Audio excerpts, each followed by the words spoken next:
Bradley. We're here in the Millionaire Car Salesman Group. Take a quick pan over here.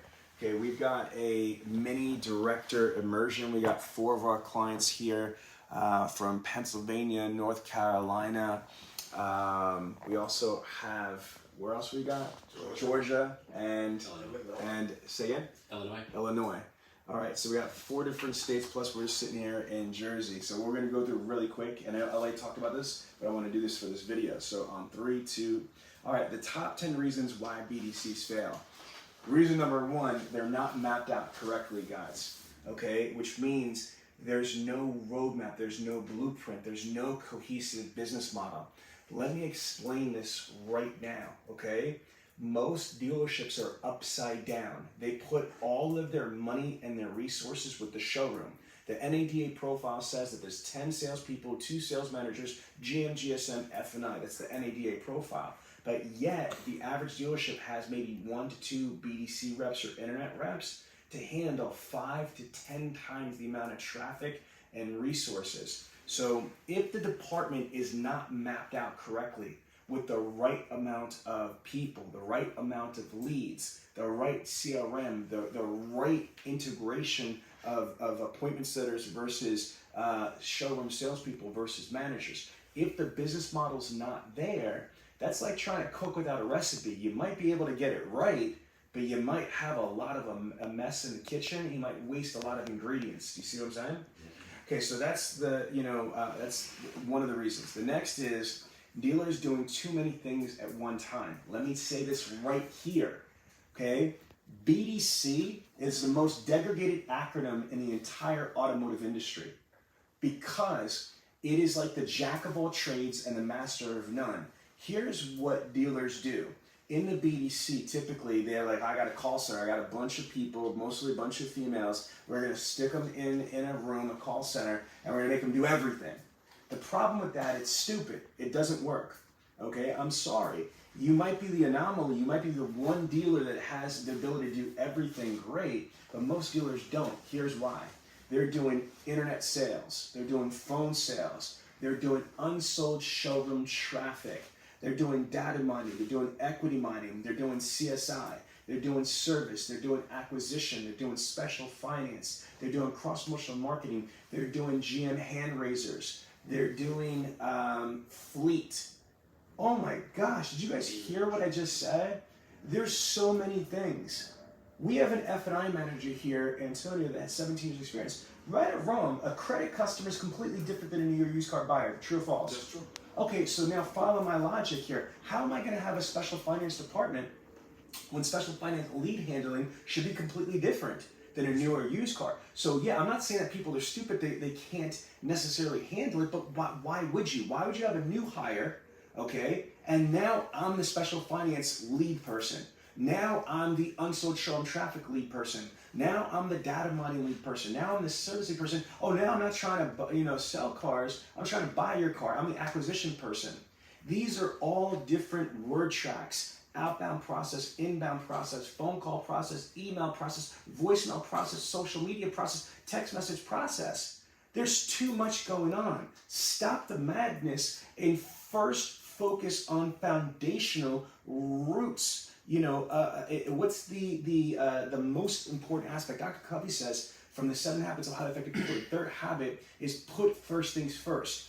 Be careful of distractions disguised as opportunities. What you want to do is make sure that you have yourself in rhythm before you go on to the next module.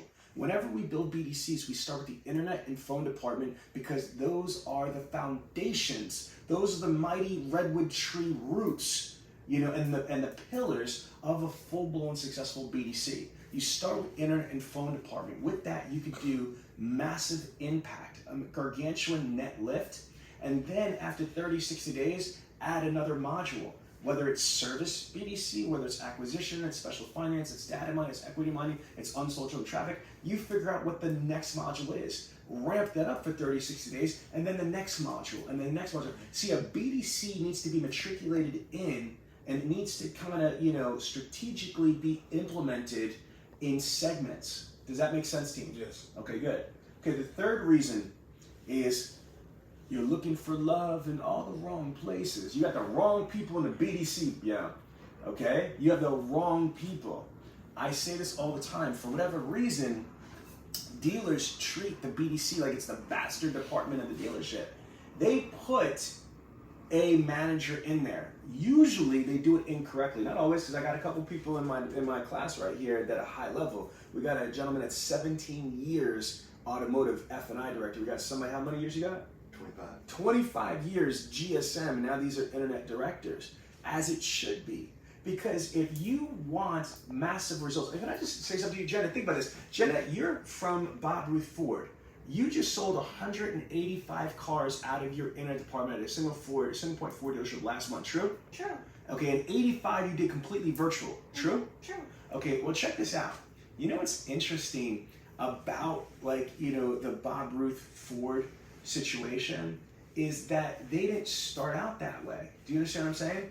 They started out at a much lower, place. But as soon as they started to build value in that department, in the director, as soon as they started empowering that department, empowering the director, they were able to flourish tremendously. So again, the wrong people in the BDC, well, what does that mean? These are people that usually don't have desk manager experience. They don't have GSM experience. They don't even have basic sales manager experience. Now, Jenna, do you realize that the average dealership before the pandemic sold less than 100 cars? Okay? The average dealership from NADA has 10 salespeople, 2 sales managers, a new car manager, used cars manager, a GM, and sometimes a GSM and F&I. That is 15 people to sell 96 cars. But yet, we expect a freaking person that was, some of them never was even a salesperson. They never taken a fucking up in their life. They never upped a customer before. And we're gonna make them an internet director and beat them into submission and wonder why they're not selling 200 cars out of their department. Like, whoa, slow down, killer. The average dealership has 2 sales managers, a GM, GSM, and F&I, and 10 salespeople to sell only 96 cars. But yet, you are beating the shit out of your director that has very little, experience, no desk experience, and, she or he is having problems on the floor getting the salespeople to actually do anything because they don't respect you because they think that you are just, playing on the internet with like emails and shit like that. You're not really working. You guys are am I speaking the truth or what? Yes, yeah. Yeah, put it on them. Truth, right? Yes. True. 100%. You're living the life right now. And that's because you don't have the right people. So I encourage dealers to put people in that have the skills, that have the tenacity, that have the internal desire to do more, be more, and achieve more. Don't put the bastard child into the most powerful, most important department in the dealership. Show them that's bold. Name another department that you could net increase 100 net cars month after month just by tweaking the infrastructure. It's very few things that you can do in the dealership. I'm not talking about like a tent sale or a staffed event, but there's very few things operational that you could put in that's as powerful as an internet or BDC. Do you understand me, right? Right. Okay, next. Not enough people. This is one of the biggest problems is that you don't have enough people.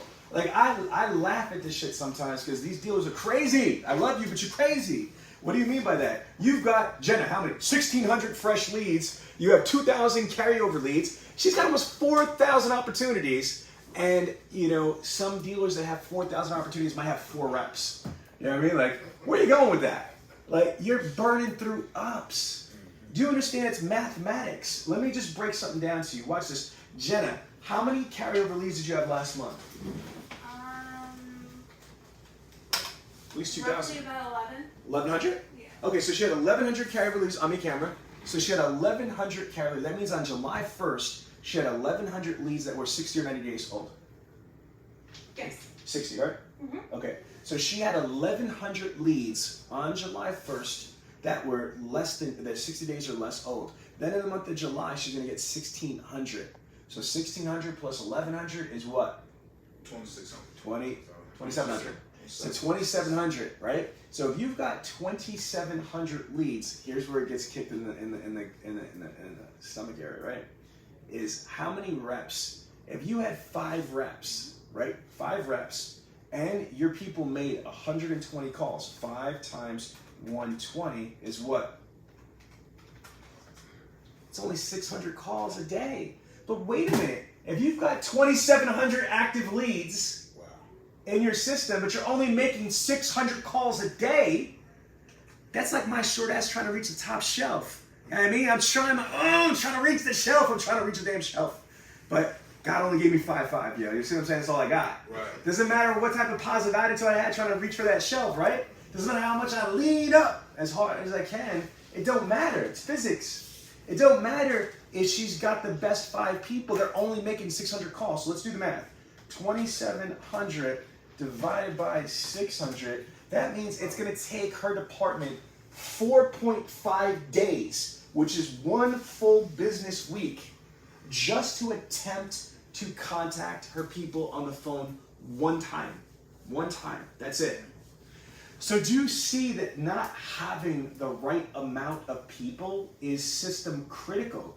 You've got to have enough people to handle not only your fresh leads, but the residual flow factor, the carryover leads as well.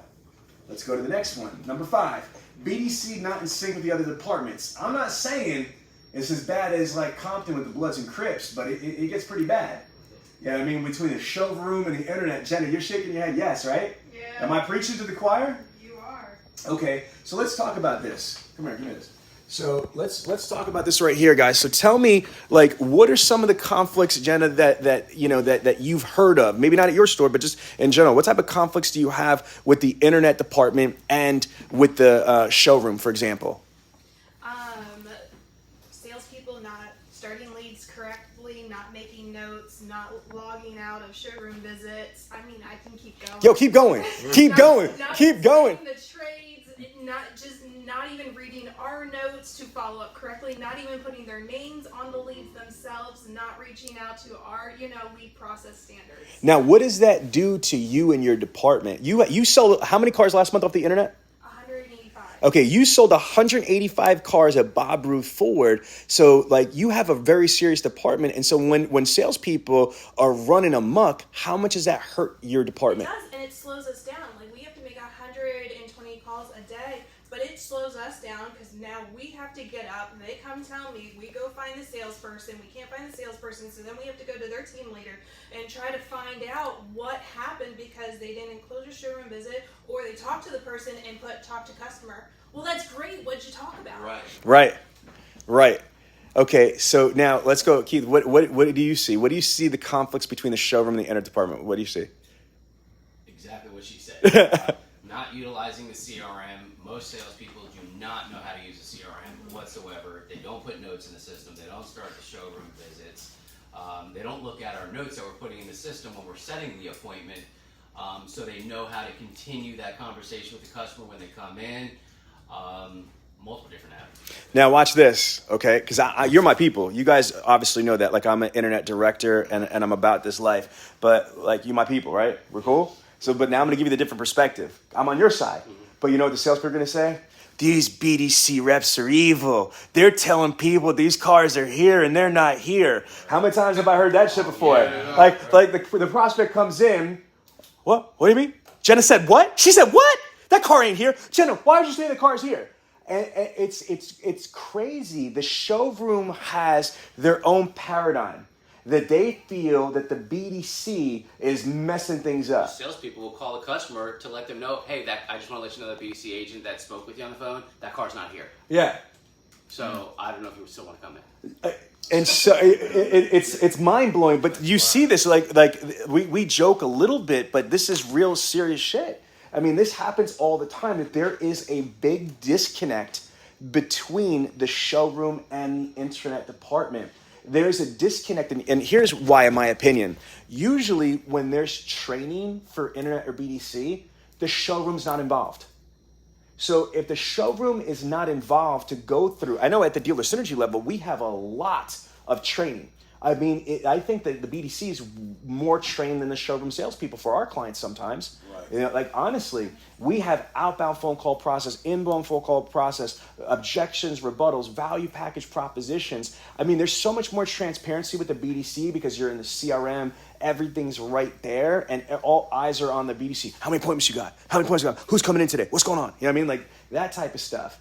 But the takeaway tip is this: you guys need to get the salespeople involved. It's got to start with the owner and the GM saying that this is important, this is what's happening, you need to play nice in my sandbox. Right. And then you guys need to try to include them. But here's the other thing, it goes both ways. Not only does the internet department should be including the salespeople for trainings, role-playing, conversations, vendors, all that stuff, but on the reverse, the showroom has got to start to include the BDC into sales meetings. You know how like salespeople have meetings on incentives or on programs or on inventory or on whatever the hell that you guys talk about on the showroom floor, but a lot of times the BDC is never involved. So what happens is it might not be intentional, but we're creating segregation of the departments, us and them. We're here, they're there. Right. And if you want to have full interdependency and synergy, you have to integrate the departments. And here's another thing I'm going to tell you. You want to cross-pollinate the departments too. Okay, what does that mean? I'm going to have my camera person hold this. Okay, do me a favor. Put that back on me and watch your fingers on the light. Whoops, turn her down. All right, so now, guys, this is also very important what I'm going to get into.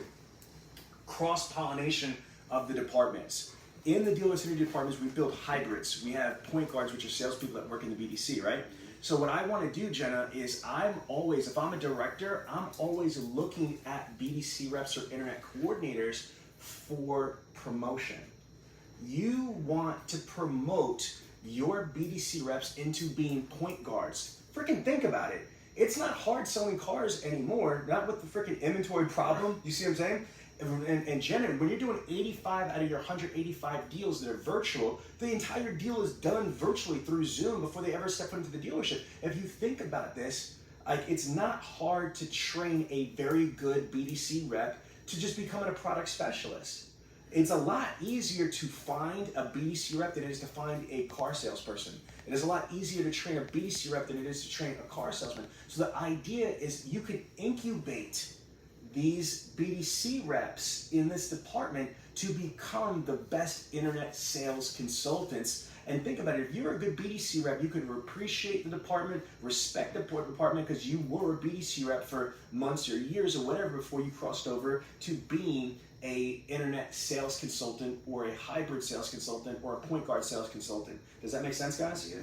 Now, on the flip side too, by having point guards in there, that's the other way that you cross-pollinate from the other direction. If you get salespeople, when they're not doing a product presentation, demonstration, drive delivery, to work hand in hand with the BDC, to work as a TO person in the BDC, to work as a substitute BDC rep, etc., that they will start to develop a respect and appreciation for the department because like, oh, this shit isn't easy. Oh, this shit, they are working. Oh, wow, they're making things happen. Do you see what I'm saying? If you're not focusing on a proactive way to integrate the departments together, it's never going to pan out. Does that make sense? All right, we're going to go to number 6 now. Dealers have outdated technology. I mean, like, look, man, I mean, you got, like, the Flintstones are the Flintstones for a reason. You got to leave that shit alone. You know, like, you need to upgrade your stuff. You can't have a CRM from, like, the 80s, okay? You can't not utilize current technology. If you're not utilizing social media DMs like LinkedIn DMs, Facebook DMs, Instagram DMs, WhatsApp DMs, TikTok DMs to communicate with prospects, if you're not using Apple FaceTime and Google Video, right? If you're not using BombBomb for video email, video text messages to read opens and all this other stuff, then you're missing the opportunity. You have to use current technology to be able to engage with the American public, okay? At least use the same free communication tools that these people use. Okay, number 7, okay, lopsided allocation for budget for the BDC. You can tell what's important to people where you spend your money and you spend your time. Don't tell me you're a good ass daddy or you're a good mom, but you neglect your kids. Right. No disrespect. I'm just being honest. Don't say that you're mommy of the year or daddy of the year. You don't ever go to your kids' games. You don't ever go to recitals. Oh, I'm working. Okay, well then you're a great worker. You might not be a great parent. That shit hurts their feelings, but I'm just saying, you know, you can tell what's important to people where they spend their time and their money. And if you don't have an internet director, that was a slap, okay? You need to be slapped. If you don't have an internet director or BDC director in 2022, where are you going? Like, how could you not have a finance manager? How could you not have, you know, it's like absurd. Yeah, I need a finance manager. Of course I need a finance manager, duh. I sell cars, need a finance manager. I need an office manager too. We need a title clerk, right? Can't sell no cars without a title clerk. Well, how the hell are you gonna run a dealership without an internet director, man? What's wrong with you? Because it's a profit center, right or wrong? If you don't have a person that's the captain of that ship, how could you hold that ship accountable? How could you maximize that ship, the potential? Do you guys agree? Yes. Okay. Number 8, standard operating procedures not in line with car sales in like 2018 and beyond. So I could say 2022, but I mean I'd be happy for the last 5 years. But you know, again, some of the practices that we have for following up. Some of you have been selling cars for the last 40 years the same way. Well, here you go. There goes the engine. There go the tires. If I get you, you know, if I could, you would you? You know what I mean? I mean, like, it's just crazy. You need to make sure that you create standard operating procedures. That means a standard operating process. What to do, when to do it, and how to do it the right way. You need to map these things out. Number 9, not enough training. Why do people practice with real customers? I just don't get this. I just talked about this yesterday. Name one professional athlete, and we're supposed to be car professionals, automotive professionals. Name one professional athlete that doesn't warm up and stretch before a game. Name one. I'll wait. So why do we practice with real customers? Why, for the majority of the industry, that's when they practice, is when they take ups? It makes no sense to me. You need to be practice, drilling, rehearsing. I had the distinct pleasure, guys, to interview Lieutenant Commander Sean Matson from Navy SEAL Scene Team 3 and SEAL Team 8. So when I had my national radio show, I got to actually interview a combat Navy SEAL veteran, an officer, and man, I'll never forget, Elliot was my co-host on the show. He was talking about not firing his sidearm, just the physical act. Shanna, look at my hands. Just the physical act of taking the firearm off of his holster on his leg and raising it up. He did that act hundreds of thousands of times. Not hundreds of times, not thousands of times, not tens of thousands, hundreds of thousands of times. He practiced that motion, that drawing his firearm and raising it and aiming it, because when he gets into a combat situation, he's combat ready. Do you understand what I'm saying? Like, he's able to engage and do what he's trained to do. But if you're not training, then you have shit like, oh, whoa, there goes my pistol. And it just fell down. There goes my ass. I'm now dead on the floor. You know what I mean? Like, it don't make no sense. You don't practice like in real combat situations. And the military, what they try to do is they try to mimic real life conditions. They're not in basic training with just bubbles and butterflies. They're busting live rounds and chaser bullets and all that stuff. They're firing mortars, and all this stuff to try to replicate a real combat situation. That way, when you are in combat, you're not defecating in your pants. You are used to the sound and the noise and the chaos that's happening, so you don't just disintegrate on the battlefield. Does this make sense? Yes. There's nothing violent that I'm trying to say. I'm just trying to say that you need to practice, drill, and rehearse. People say, oh, I did that before. And I joke around and say, you know what? I took a shower 3 days ago. Jenna, don't worry. I took a shower this morning too. You know what I mean? I smell good. Because you have to continue bathing. Showers are something that you do. Showers aren't something that you did. Same as training. Training is something that you do. It's not something that you did. Unless, and when your employees say, I watched that video. First of all, it's not a video. It's an interactive training module. You feel me? There's a difference. It's ain't YouTube. Okay? The other aspect is this. If your people can't sing, talk, anybody have kids? Anybody have kids that you want to shake? Sorry, I'm just kidding. We don't shake kids, right? When they start like talking the damn lyrics to cartoon like Frozen or Toy Story, like My kids can recite the whole word like they're a writer. I'm like, you ain't getting no check from Disney. Stop it. Stop singing this. Stop talking it. Unless they start paying you, you ain't an employee. But they know that shit inside and out because they've watched it 50 million times, right or wrong.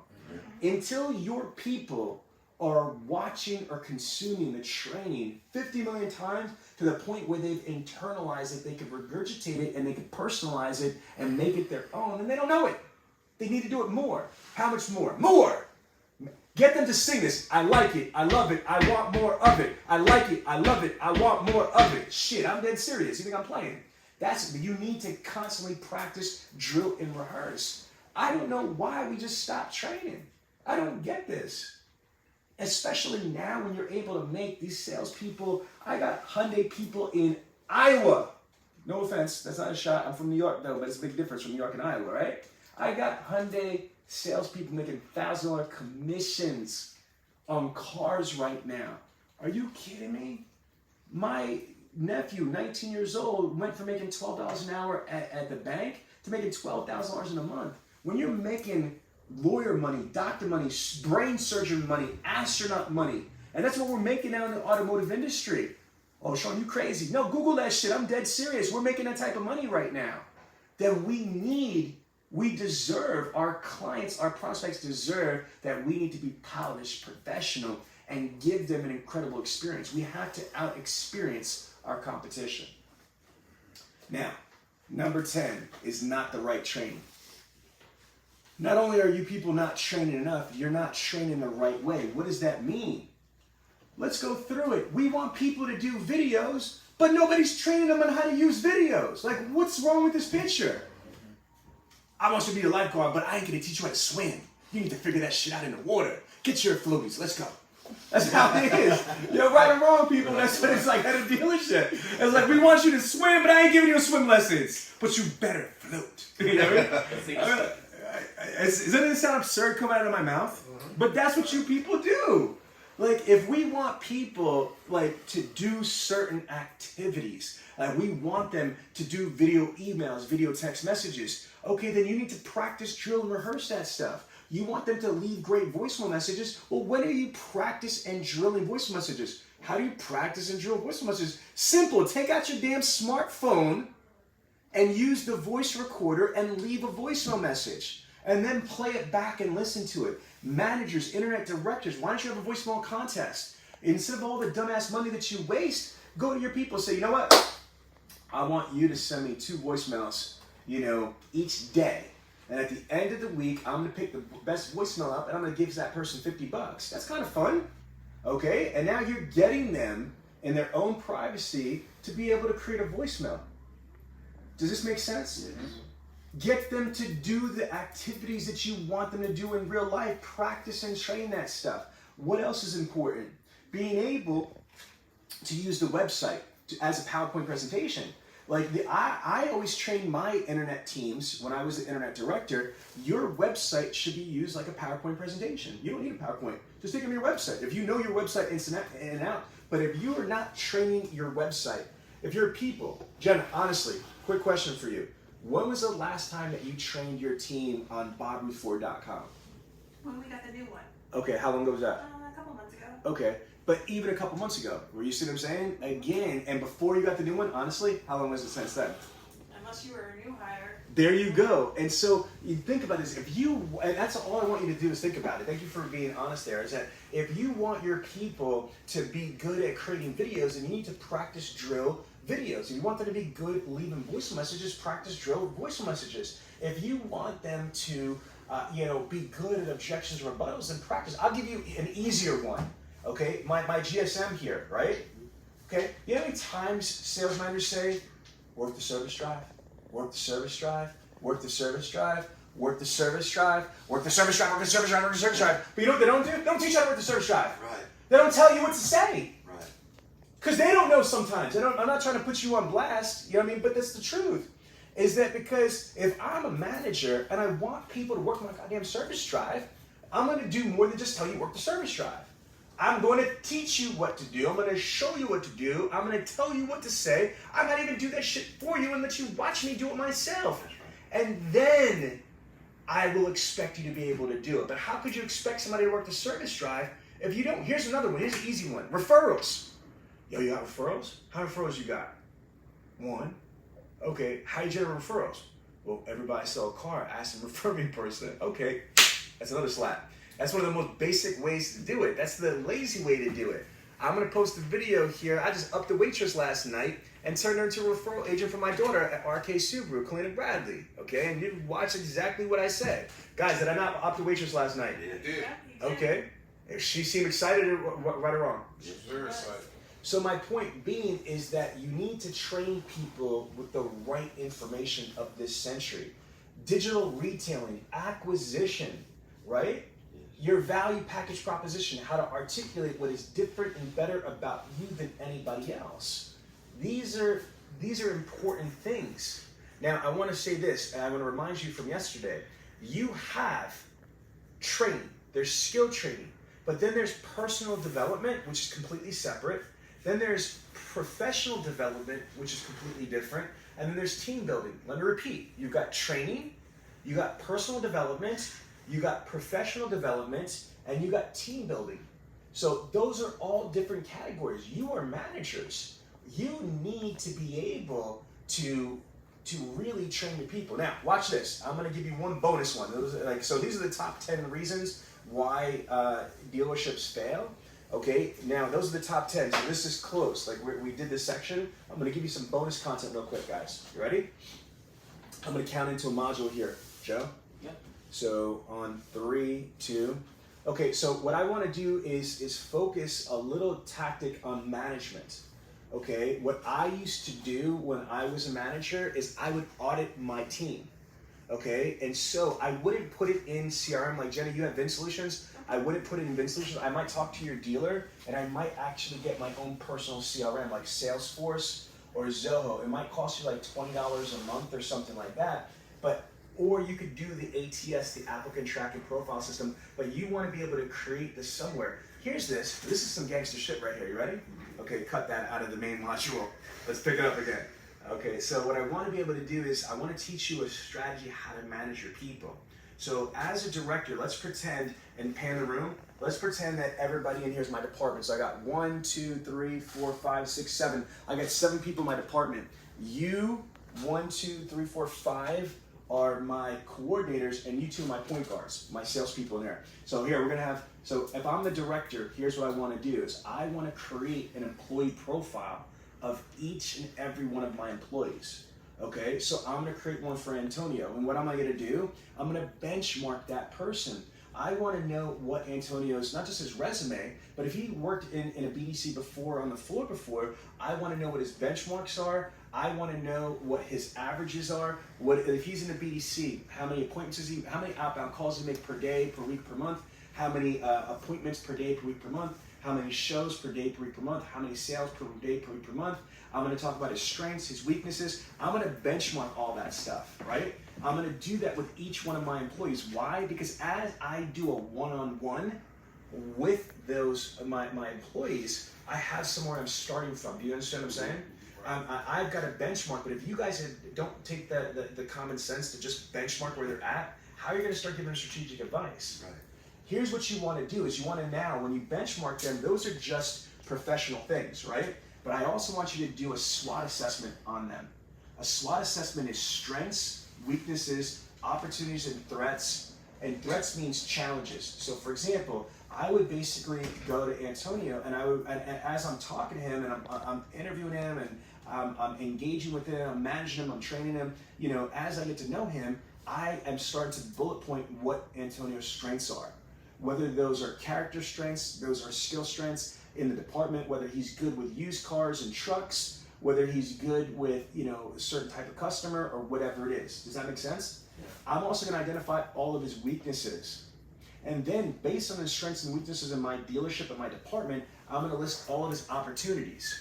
And then I'm going to list all of his challenges, his threats, meaning challenges. What's going to stop Antonio from doing his job? Whether it's economic, it's emotional, it's relationship, it's skill sets, or whatever. So now, not only have I benchmarked all of my employees' details, like a baseball player. I got his RBIs, I got his home runs, I got his strikeouts, I got his stats, right?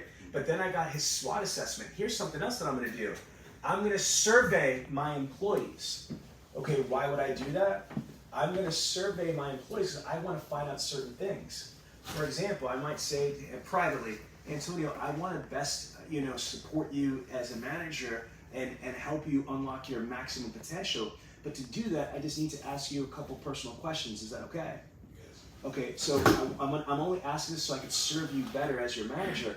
Do you have any type of learning disabilities? Now, disclaimer, you can't ask for this before the interview.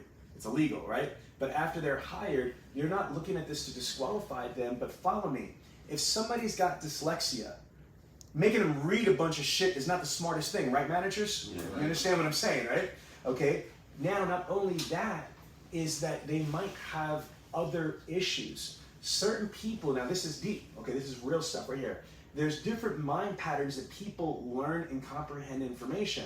You got visual thinkers, you got auditory thinkers, you got kinesthetic thinkers, and you got hybrid thinkers. So based on if the employee has any type of learning disabilities or deficiencies, based on the fact of what type of a thinker or learner that person is, I'm developing a profile because I'm telling you, like for example, my brother is kinesthetic. We found that out. He can't just watch training videos or modules. He can't just hear somebody lecturing. He's got to physically role play and do it. Do you see what I'm saying? It doesn't make him bad. Managers, this is the thing, is that if you keep trying to train everybody the same way and onboard everybody the same way, it's going to be a problem. Because not everybody's equal. People learn differently. They have different strengths, different weaknesses, they different learning styles, different comprehensions. So if you don't seek first to understand, that's Covey's fourth habit, right? Is seek first to understand and then to be understood.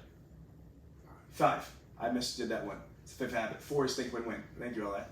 So seek first to understand to be understood. That's my blind master right there. I caught it, but I saw you nodding your head, so I knew I was off. But anyway, edit that out. So my point being is this, right? Is that if you don't begin with the end result in mind, if you don't seek first to understand to be understood, you're in trouble. Why are you going to just unleash management information? Manager, do this, do that, do this, do that. Before we seek first to understand, qualify your employees. Now, Jenna, I'm not just saying this because you're a female, but this is a female thing right here. I went to this minimum, like this is not even crazy training, and it's a skill pass seminar. It cost like $150. It was cheap.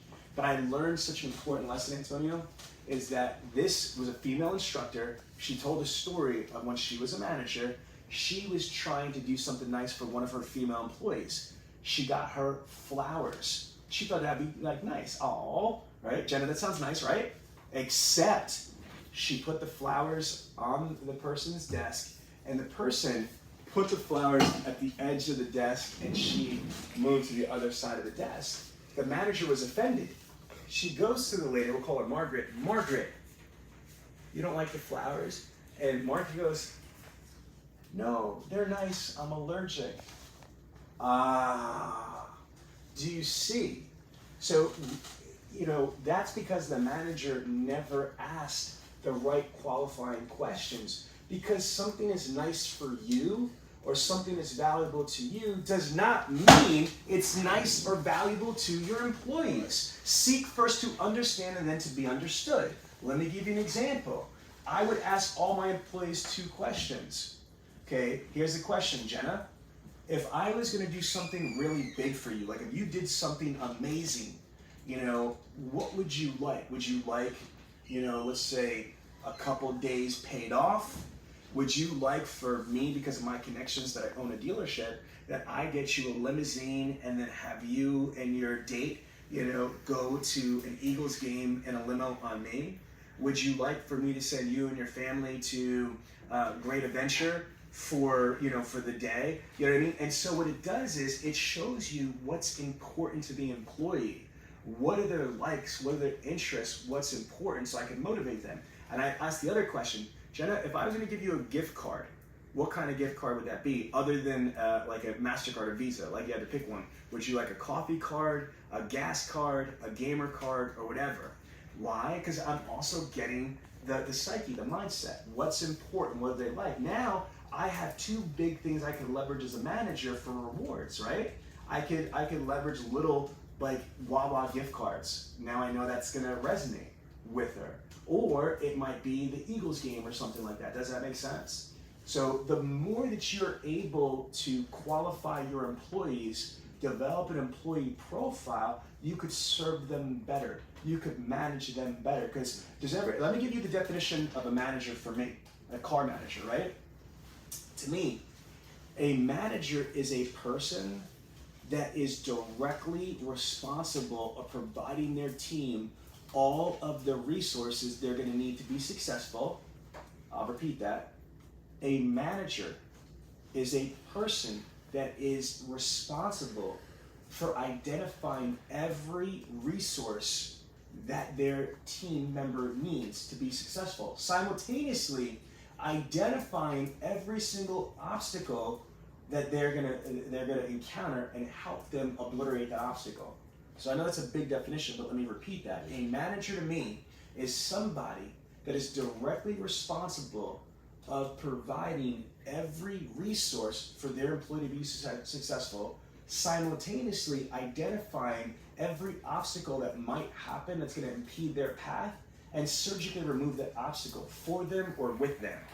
One more time, a manager is directly responsible, okay, for providing every resource for their employee to be successful, simultaneously identifying every obstacle and surgically removing it for or with that employee.